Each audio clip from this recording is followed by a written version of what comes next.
Hello everyone, and welcome to Dutch Greybeard. While reading the Rhaeria Chronicles, I learned that the author gives a recommended order of reading his books on his website. After the first two books in the Chronicles, he advises readers to read the first three books in his Legends of the First Empire. Even though I didn't really like to leave Royce and Hadrian behind, I read these books in August and September. I will keep this video free of spoilers. Here you have an overview of when I read Age of Myth, Age of Swords, and Age of War. Let's start with Age of Myth, the first book, which I read in the first week of August. The story is set in an ancient era, thousands of years before the events of the Rhaeria books. A member of the Frey race, who are assumed to be immortal, gets killed by a rune, a mortal human being. This unexpected event sets in motion a series of developments that kept me on the edge of my reading seat during more than 1,300 pages. One of the Frey factions has magical abilities and is prone to be arrogant, which only fires up their disdain for humanity. The world of the resourceful runes is very skillfully depicted. It gave me a sort of Iron Age vibe, with someone inventing the wheel, for instance, or one of the characters trying to figure out the written word. The characters are multi-layered and develop in a realistic way. One of my favorites is the mystic girl Suri. The connection with her animal companion, the wolf Minna, is beautifully portrayed with emotional depth and charm. Sullivan's prose is accessible, but it is also lyrical, poetic at times, and picturesque. Take, for instance, this sentence. Sunlight had a way of showing the realities that shadows born of firelight hid. Or this description of how one of the main characters perceives someone else. Wraith was also repulsed by how the man stood, stooped, eyes low, hands clasped. Abused dogs exhibited more self-esteem. Only some 30 pages in, I write in the margin, loving it. This is just a story, probably a very good story, told logically, without barriers or slog, in clever and well taken care of prose. I'm always on the lookout for good metaphors, as you know, and Sullivan is a master at that. Persephone, whose deceased husband was the former king, stays at the court of the new king, wondering why she is still there. She was the floating oar after the boat had sunk, the marred wooden handle of a shattered stone axe. During an awkward moment, each looked about as relaxed as a turtle without a shell. Even though the prose, especially in the dialogues, is light-hearted and funny, the author doesn't shy away from the darker or wiser stuff. One beautiful line comes from Fenalius, an old Fane, which is a leader of the Frey. Power has a way of seducing by saying what you want to hear. Remember, it's easier to believe an outlandish lie, confirming what you suspect, than the most obvious truth that denies it. One to think about a bit longer. It returns several times in the second book. I also love this one. Fools believe silence is a void needing to be filled.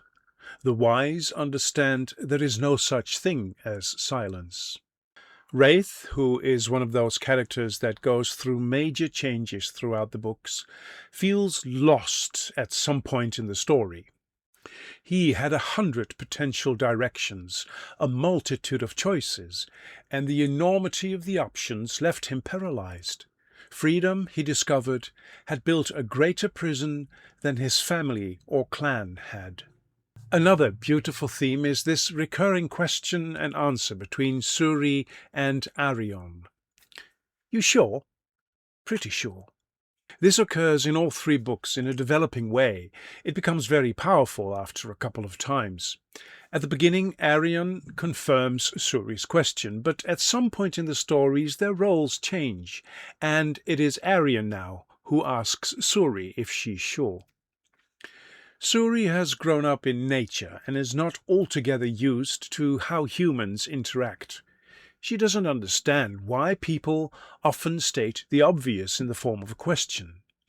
She believes it's part of some kind of weird game.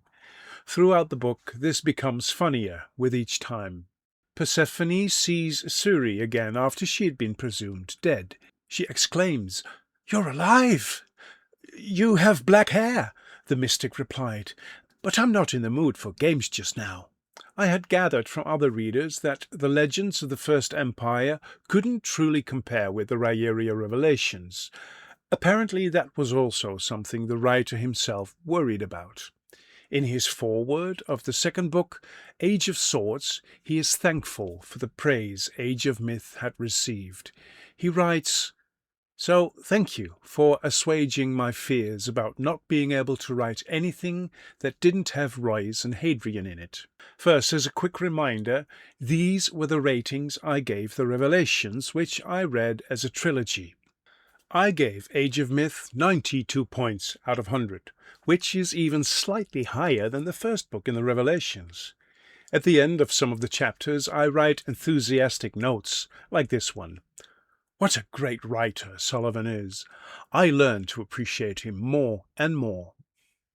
And after the final chapter, I write, again, a very good book. Different, but most certainly not less than the Revelations or the Chronicles. So well written, with powerful dialogues, layered characters, humour, and a gripping story with a lot of depth and rich world-building. I'm certain now. I want to read everything this author has written." Often when I'm reading a trilogy, I have no or hardly any pause between the books. It's one story to me. So Age of Swords to me was just a new chapter in this 1,300-plus page story. The conflict between humans and the Fray escalates, and it becomes clear how high the stakes truly are. Nothing less than the survival of humanity. Like in the first book, Sullivan shows that he is the master of the dialogue, which is crisp and authentic. He gives each voice its distinct vocabulary and way of speaking, and many times in the dialogue we find humour and light-heartedness. The Belgric Lungreans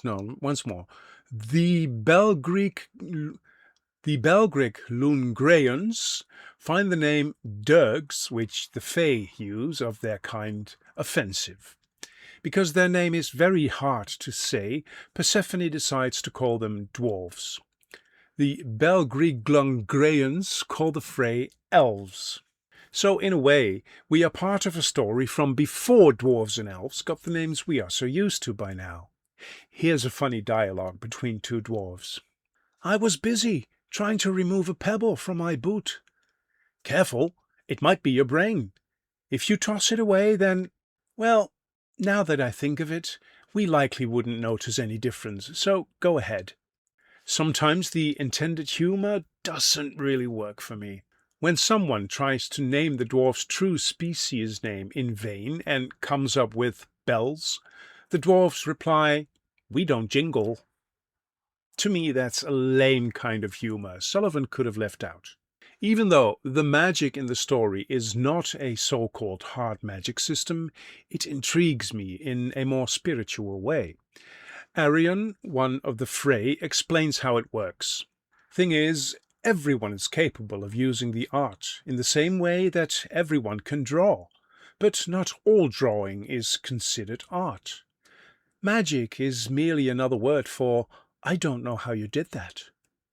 Imagine the ground being an extension of yourself. It is. Everything in the world is part of everything else. We are related in that we affect one another. I personally strongly believe this to be true. Knowing the language of the world and how to speak in usable patterns allows an artist to affect change. Somehow this reminded me of the comic series of Torgal. In the 11th book, Torgal's son Yolam learns how to see the particles which form matter. He learns how he can rearrange them and thus change things into any other form he likes. I love that comic, especially that one. I picked up on a couple of references of lore from our own world. There is talk of removing a special sword set in a stone, which of course reminds us of the story of Excalibur. I also came across a reference to Atlantis. We did come across a sea, Bryn said. No one really knows which. There's no place to go back to. The old world sank. That's why we had to leave. I love it how Bryn, the keeper, slowly but surely is working towards creating the written word. I've been trying to figure out a way to mark down stories so keepers can have a permanent memory of events.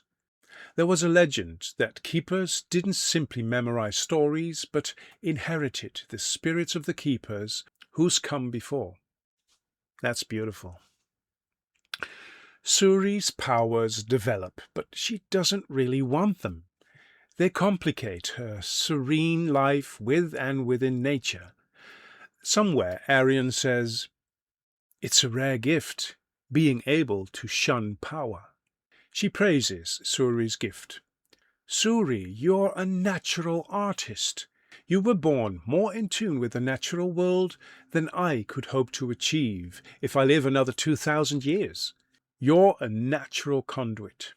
Regarding the way her talent disturbs her life, the author gives us this good and clarifying metaphor. Suri felt as if she'd spent her whole life on a little hill, content and happy. Then one day she glimpsed the truth, that the hill was actually the nose of a great beast. Not easy to sleep after that. One of the most beautiful side characters is Trilos, an old Frey man who spends his day sitting on a bench, watching the so-called sacred door. In the story it somehow is a metaphor of death. Nobody knows what lies behind this closed door. Many regard him as a fool, but he is somehow aware of all and everyone around him. His words on hatred are priceless. Hatred will eat through any container and seep into the groundwater of a soul. Revenge is never enough to expel it, because it keeps bubbling up anew. What you don't realize, can't really, is that by that time it's all you are. You don't have the hate in you, the hate is you. At the end of the book, Trilos makes another short appearance, when someone asks him his occupation. Mostly I sit here, look at the door, and ponder mysteries. Again, the story is memorable with many impactful moments, and the prose is high level. Take, for instance, this description of stalagmites. Dripping stone spikes hanging from a toothy ceiling. Another natural pool played a lonesome music of plinks and kaplunks, as calcified fangs from overhead let stony saliva slip, making elegant ring patterns on an otherwise glassy surface. Fear is clearly one of Sullivan's main themes, as it returns in all of his books. Most of our choices are driven by fear. Fear of death, fear of humiliation, fear of loneliness. But it's how we respond to fear that matters. It's what defines us, what makes us who we are. I gave Age of Swords 93 points out of 100. This book is filled with memorable and impactful moments that are hard to repeat here without spoiling things. It makes this series into a gripping read with major events and developments occurring all the time. This is 100% my kind of fantasy. After Age of Swords, I read some other books, but within 3 weeks I picked up the third book, Age of War. As the title already suggests, the long-anticipated war finally breaks loose. There are strong storylines of sacrifice, leadership, hardship, and heroism. The stakes are higher than ever. Still, it are the quieter moments about grief, hope, and resilience that make a deeper impression on me. The book takes its time to get to the action of the story, so there isn't very much happening during the first 150 to 200 pages. But like in the previous 2 books, Sullivan's writing is close to perfect. There are some Frey who choose the cause of the humans, but many people remain suspicious of the former gods. After they have occupied or taken back an important Frey city, the humans are uncomfortable with all the luxury and their apparent freedom. The 10 clans had done nothing to earn this right. The Frey had invited them in. Spiders did the same to flies. Here is a beautiful paragraph on getting older. Getting older is like climbing a mountain. The higher you go, the greater the view. From time to time you look back. At such heights you can see paths behind you, the trails you took and the ones you foolishly disregarded, the blind alleys you fortunately missed. You also spot others following you, people making the same stupid decisions. From your elevated position, you witness their bad choices, the ones they can't see because they aren't standing where you are. About Suri, intuition, premonition, a sense of oneness with the world were all the result of her gift for hearing the language of creation. I love that, the language of creation. Once the pace of the story picks up again, it is hard to put the book down. In the meantime, the author keeps delivering perfect metaphors, like this one. We called it a victory the way in late winter we would call a bowl of thin soup a feast. Like in the Rhaeria Revelations, there is a revelation about one of the characters that I did not see coming. I always love it when someone turns out to be completely different than what the reader had thought up until then. Also, the reader gets many answers. I gave Age of War 93 points out of 100. Even though the ending doesn't reach the high standard as the ending of Heir of Nofron, it is still very satisfying. I have to remind myself that there are 3 more books to get to the end of this series. Age of War is a great book, which started a bit too slow, but once the story picked up pace again, it was riveting and profound. In this chart, you can see my entire Sullivan journey so far. At this moment, I have no books of him at hand over here. They live in my home library. One of these days I'll be visiting there, so I may just pick up the remaining Sullivan books in my possession. Thank you very much for watching this video.